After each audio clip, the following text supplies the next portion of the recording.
Coming up tonight on Newswatch, an annual county event is back in full swing after a COVID hiatus. A bill that would ban COVID vaccine mandates is moving through the Ohio State House. And in sports, Ohio football has some big additions this fall ahead of the season. Newswatch starts right now.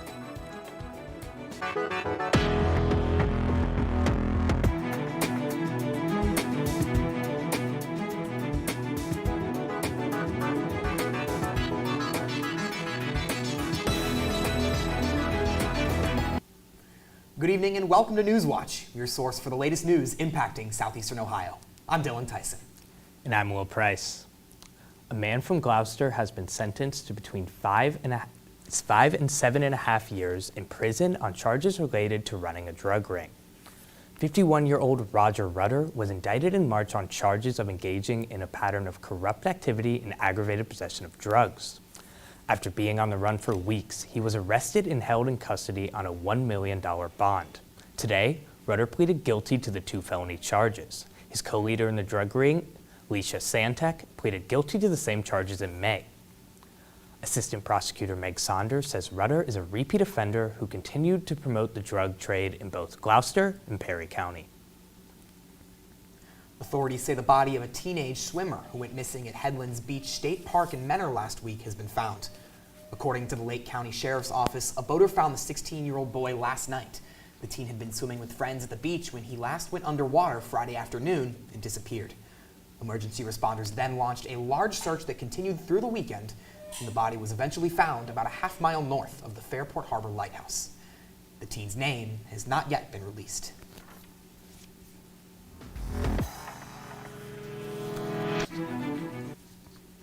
Everybody, I'm Taylor Burnett here with your weather tonight.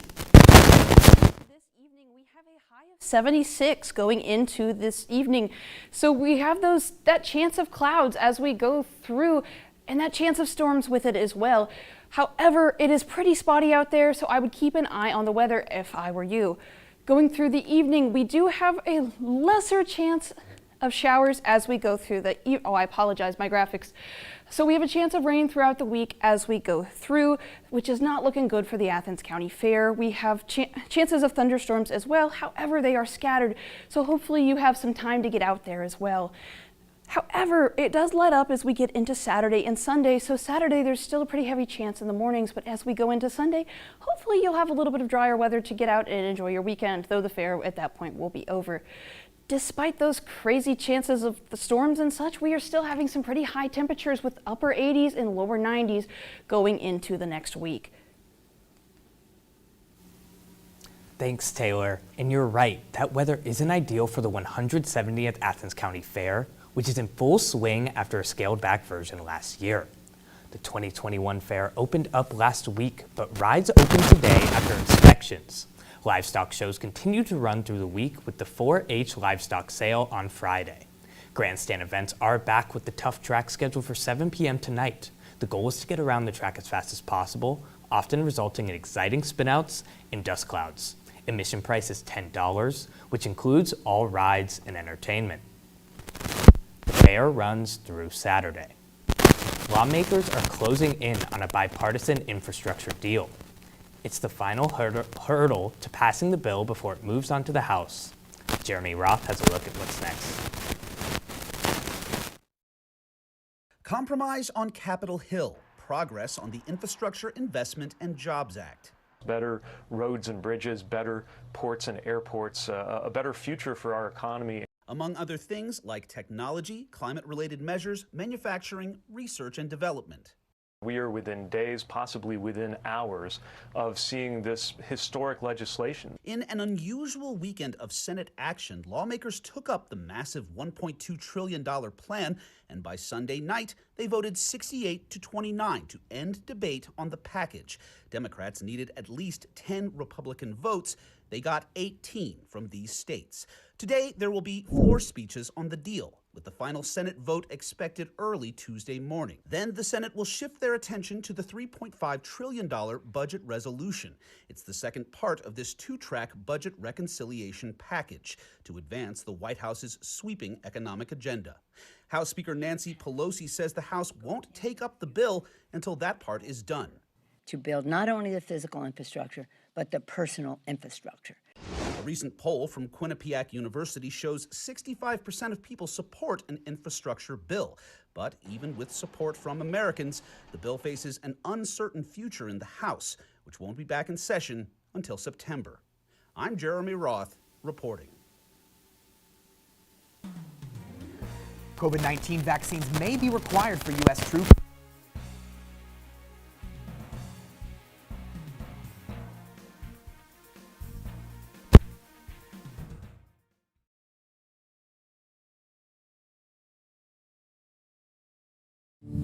A historic lighthouse teeters on a collapsing cliff. The result would be disastrous. Open the valve! A team of elite engineers wages an epic battle to move it. Move the whole thing at once. Safely inland, fighting deadly storms and crumbling walls. Can they save it before time runs out? Operation Lighthouse Rescue on Nova.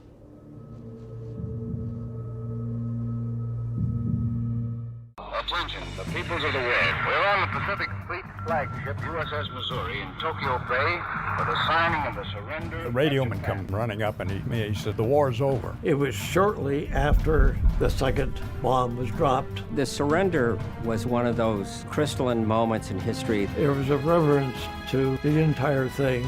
I'll always remember when they signed the peace treaty. Part of the history now. I was never good at being no type of scam artist. This is the first time in life I'm ever really trying to run a scam. They got convicted on not what they were able to do, but what they were able to say. The question is, are they willing to commit these acts? My mind can't see that it's the feds that's pulling the strings. They gave who they thought to be an Al-Qaeda operative exactly what he had asked for. They had no money, they had no weapons, they weren't even Islamic extremists. Tune in or stream starting August 10th, 9/8 Central, only on PBS. Nature's landmark three-part series concludes. It's a critical time for new research and cat conservation. It's an animal that was born in the center, and now you are giving him the freedom. This is an age of discovery that's revolutionizing how we view this amazing super family.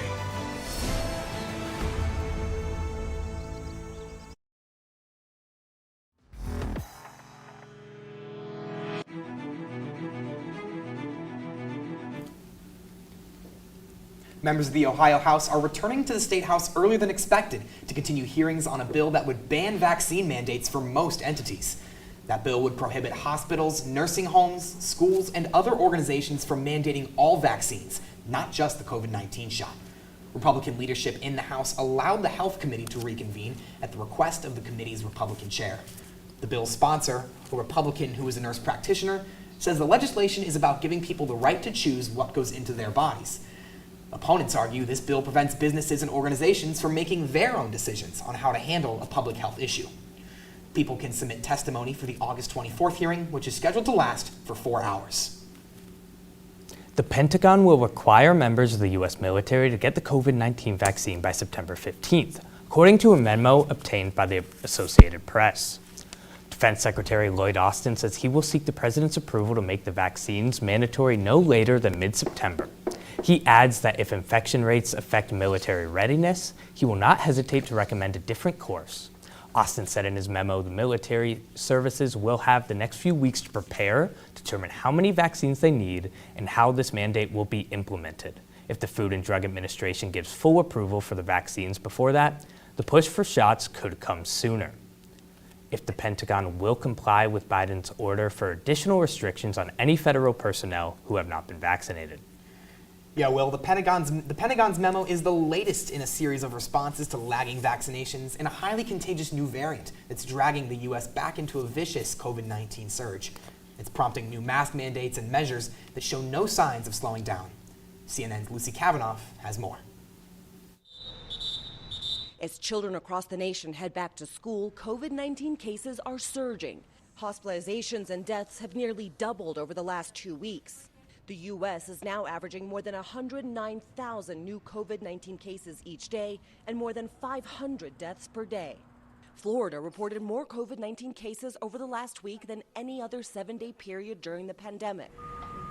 50 Florida children admitted to the hospital on Friday alone as many districts returned to class this week.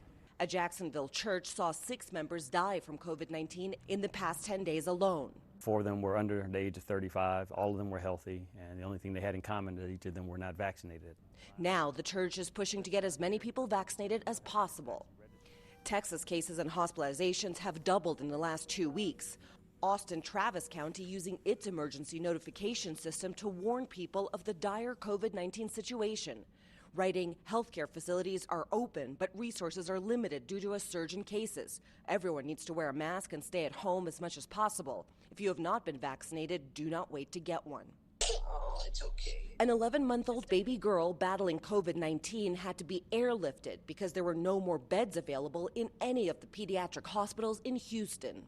It gets me kind of mad that like everybody's taking COVID as a joke, and it's not a joke. Like, it's very, very serious. Our babies are in danger. Louisiana also seeing the sharpest rate of increases in new COVID-19 cases. The head physician of a New Orleans children's hospital concerned about a surge in young patients. We are hospitalizing record numbers of children. Half of the children in our hospital today are under 2 years of age, and most of the others are between 5 and 10 years of age, so they're too young to be vaccinated just yet. Health experts are worried about the impact of the Delta variant on children. I certainly am hearing from pediatricians that they're concerned that this time the kids who are in the hospital are both more numerous and more seriously ill. This is a virus that's not only more contagious, but potentially more lethal. Experts say vaccinations are key to protecting against future variants that could be even more problematic.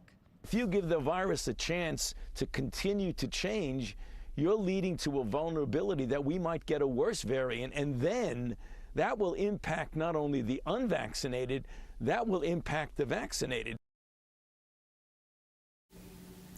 On Monday, South Carolina Governor Henry McMaster said there would be no school mask mandates in the state. He said, quote, "Mandating masks is not the answer. Personal responsibility is the answer. Common sense is the answer." If you're still looking for work, there's no shortage of opportunities in the U.S. right now. A record amount of jobs were added in June, 10.1 million. This comes as businesses struggle to hire enough staff to support the reopening of the economy. In a report from the Bureau of Labor Statistics, most of the jobs are in professional and business services, hotels, and restaurants. Many people looking for jobs are still facing some challenges, such as childcare and concerns about catching the virus at work. In June, the number of hires rose by 6.7 million, and the layoff level didn't budge. America's athletes celebrate the close of the Tokyo Games with an emotional send-off. That story still ahead. Stay tuned for my full weather update here in just a little bit, where we take a look at those storms affecting you through the week. But now, here's a look at some stocks that matter to you.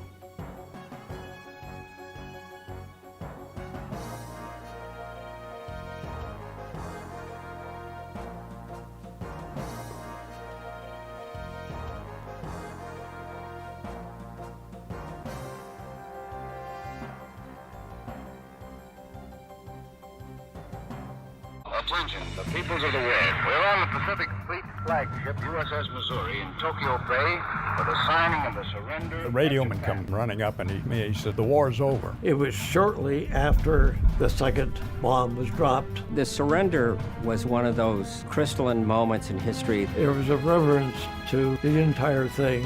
I'll always remember when they signed the peace treaty. Part of the history now. We formed a family to look out for each other. No one else was looking out for us. 3 friends confront their futures and face the past. How much did you know about what was happening? Skateboarding meant more to you than being cool and having friends. It was kind of a life or death thing. The Oscar-nominated Minding the Gap on POV.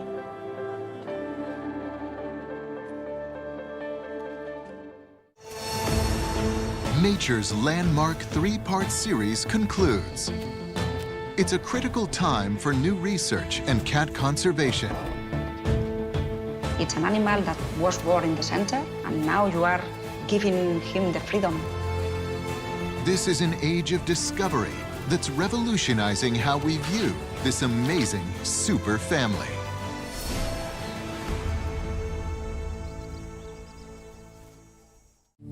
A historic lighthouse teeters on a collapsing cliff.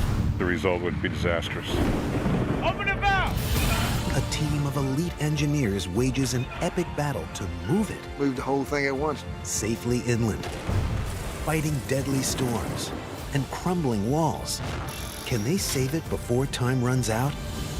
Operation Lighthouse Rescue on Nova.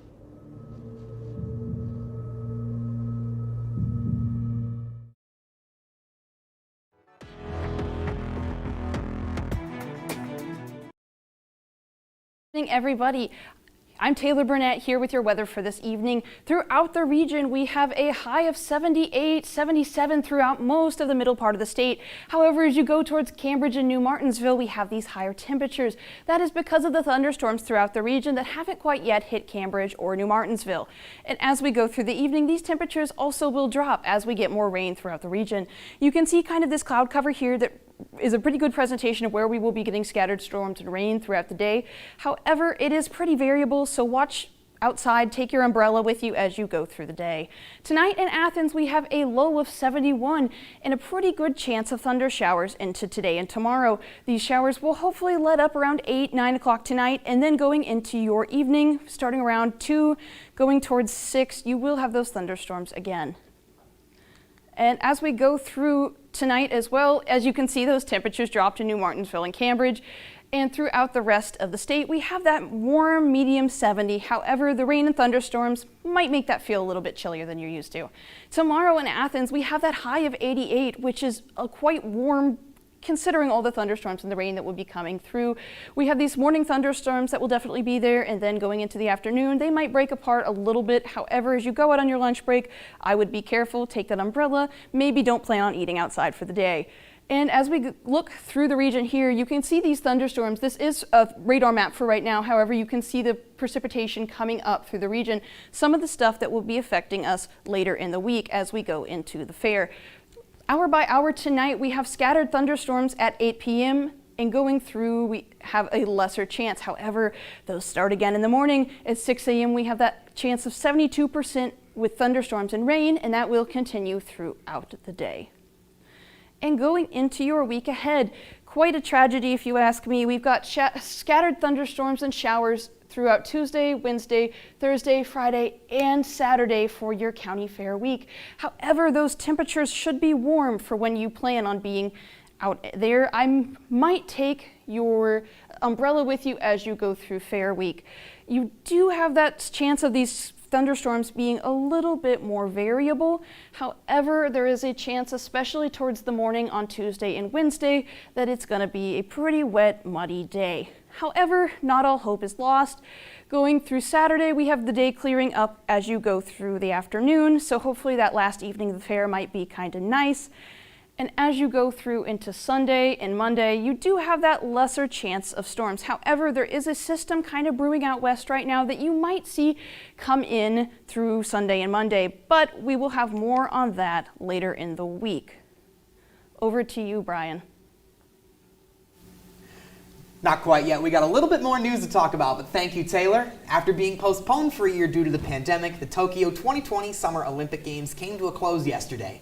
Athletes and officials from around the world took part in Sunday's closing ceremony. For the third straight Summer Olympics, Team USA won more gold medals and more medals overall than any other country. A total of 626 athletes competed for the USA, earning 39 gold, 41 silver, and 33 bronze medals. That made for a grand total of 113 medals in 28 different sports. The president of the International Olympic Committee said yesterday that because of COVID-19, it was the most logistically challenging Olympic Games in history. Up next is the 2022 Winter Olympics, which is set to take place in Beijing in less than 6 months. And the next Summer Games in Paris is just 3 years away. Good evening, everybody. Coming up in sports, Alexander football has a new coaching staff this fall. The story on how the Spartans plan to rebuild later on. And right after the break, Ohio football welcomes in some new faces. Hear from one of the big transfers for the Bobcats. That and more up next on Newswatch. And be sure to stay tuned to WOUB. Here's a look at what's coming up tonight on your public television station.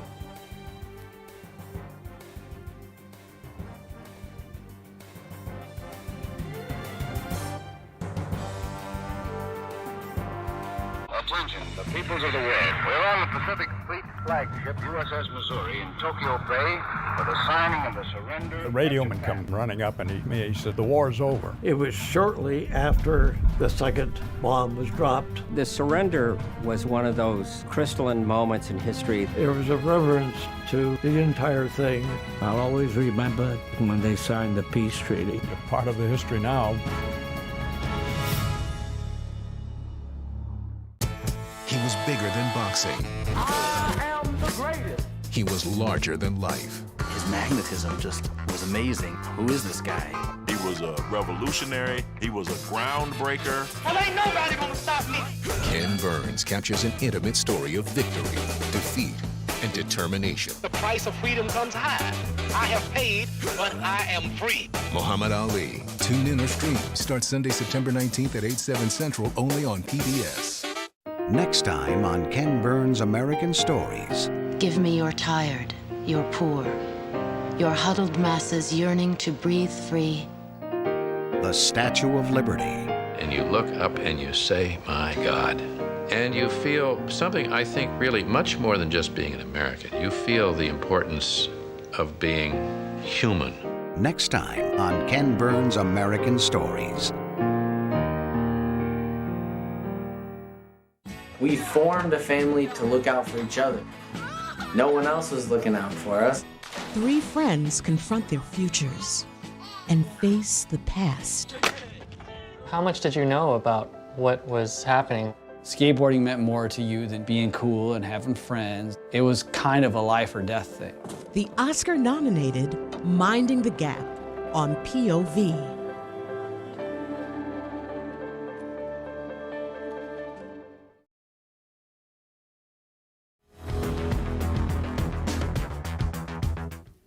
Hello again, everybody. I'm Brian Kerp.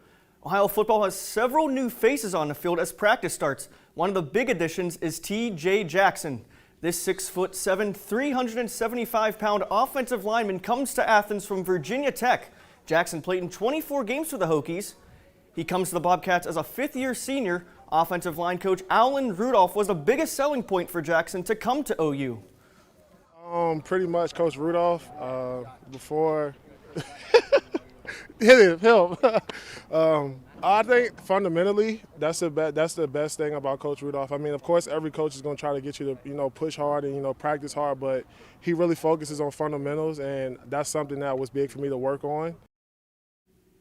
The Jackson Ironmen have had a busy summer as they prepare to reclaim the Frontier Athletic Conference Championship. Will Price reports continuity will be a key factor to success this season. The Jackson Ironmen football team has had a bad taste in its mouth this offseason. Last year ended with back-to-back heartbreaking losses, in double overtime to Chillicothe and a 2-point loss to Tri-Valley in the playoffs. Senior Caleb McGraw says the team is motivated to bounce back. We don't want that happening again. We want the league. We want the conference. We want it to be ours. So we want to come in, make sure that whatever we can do, we're going to get it done. We're going to make sure that it is ours. The Ironmen only lost 8 seniors from last year. No group stands to benefit from the returning experience more than the offensive line, which returns all 5 of last year's starters. Head coach Andy Hall says the lessons the line learned last season were invaluable. Understanding that when they were sophomores and not very strong, they took some beatings at times, but they were to learn from that. And I'm really hoping that this year our offensive defensive lines will be more of a strength of our team. Junior quarterback Jacob Winters says returning so many players makes his life easier. You have weapons all around you. There's many different threats. From a defensive standpoint, you can't always key off on one guy because we have 5 or 6 of those guys. So it really lessens the stress that's put on myself. The Ironmen have a tough non-conference schedule this year, playing Licking Valley, Wheelersburg, and Ironton, who all had deep playoff runs last year. Hall says the players have put in the work to prepare for their difficult matchups. Our attendance was the best it's ever been. The kids were committed to the process. Of course, our schedule this year has really motivated these kids to go to the next level in their workouts. Jackson kicks off its season next Thursday at home against the Logan Chieftains. Alexander football is looking to return to its old winning ways, and Curtis Fader reports the Spartans will look to new faces this season to get that done. Alexander has struggled in the recent past, not having a win against a conference opponent not named River Valley, nor a winning record in 6 years. The Spartans hope this season will be different, with the team going in a youthful direction with their coaching staff, having every member in their 20s, including new 28-year-old head coach Danny Koska. When asked about the change he'd make to the program, he explained how it takes more than one man to bring about a winning culture. Being a head coach doesn't mean everything. I mean, there's been tremendous coaches that's been here. Dave Boston, Eric Dean, a lot of great coaches, and we haven't been able to win many games. So I don't feel like it's just the head coach. I feel like that has a small impact on it. It's really the people that you bring in and the people you surround yourself with. Koska also explained the dynamic of bonding with his players. Very connected, but there's also a negative to that. You have to keep your distance and make sure that they understand that you're a coach as well. That being said, it seems like the players have embraced playing for their coaches, maybe a little too much. Why you guys always gotta shake the damn hand? Just leave. For Newswatch, I'm Curtis Fader in Albany. Alexander opens the season on the road August 20th against the Eastern Eagles. Former Bobcat Jason Preston is set to make his professional debut tonight in the NBA's Summer League. His Clippers take on the champion Milwaukee Bucks. Tip-off is scheduled for 9 p.m. in Las Vegas. The game will air on ESPNU. And be sure to tune in to the updates tomorrow for more updates from Ohio football's camp. I'm Brian Kerp, and that's it for sports. Back over to the desk. Thanks, Brian. A famous herd of wild elephants is getting close to home after traveling hundreds of miles. Drones have been following their trek across China. The group of Asian elephants has become an internet sensation. They set out from a nature preserve last year. Now they are closing in on their original habitat in the southwestern province. Police have been deployed to close roads and escort the herd. Listed as endangered, Asian elephants are under special protection in China. Good evening, everybody. Here's your final look at weather for today. Tomorrow in Athens, we have a high of 88 with morning thunderstorms and scattered showers into the afternoon. Bring that umbrella. It's going to be a wet one. Into the morning commute tomorrow, you have starting at 6 a.m., 71 degrees, going down into the evening, we have a higher of 76. Throughout your week, we have a high of 88, high of 92. However, we do have those thunderstorms going throughout the week. So sadly, not a lot of dry weather with those really nice warm temperatures. However, as we go through, we do have that chance of them lightening up into the evening, especially on Tuesday and Wednesday. Going into Thursday and Friday, however, it's pretty variable. They could hit in the morning or they could hit in the afternoon. So keep watching the forecast, keep an eye on the radar, and hopefully we'll have some sunny weather for the fair this week. Over to you, Dylan. Thank you, Taylor. And that does it for our broadcast this evening. Thanks for watching. I'm Dylan Tyson. And I'm Will Price. Stay tuned for the PBS NewsHour coming up next. And remember, you can find the latest news anytime at WOUB.org. Have a great night.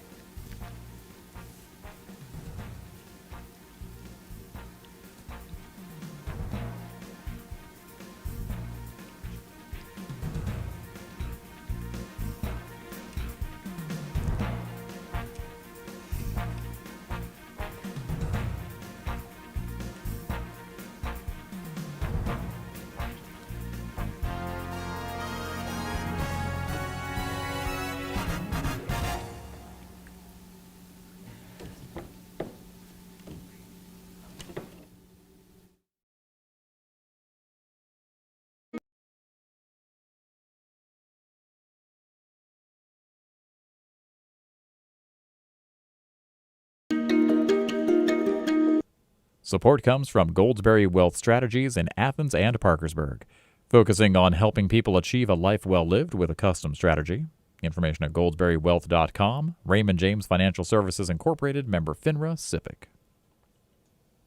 Support comes from Snyder, Fuller, and Stroh in Athens, providing retirement planning and assistance to Southeast Ohio for 50 years. Snyder, Fuller, and Stroh, not just another financial firm. More information at snyderfullerstroh.com.